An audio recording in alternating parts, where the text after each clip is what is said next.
Reconciliation is the process of comparing two sets of records to ensure they agree. It is the secret to keeping your finances accurate. At its core, reconciliation is just matching your internal records against what your bank says actually happened. Even a small missing transaction can cause a headache later. The goal is to reach a point where every dollar is accounted for. Start by gathering your records and comparing them line by line against your bank statement until your balances align.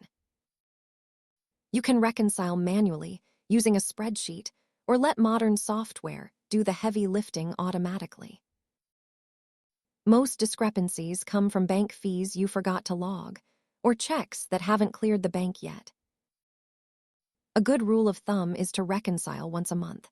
It keeps your financial health in check and saves time during tax season. Regular reconciliation builds trust in your own data. Thanks for watching, and remember that consistent habits lead to better financial control.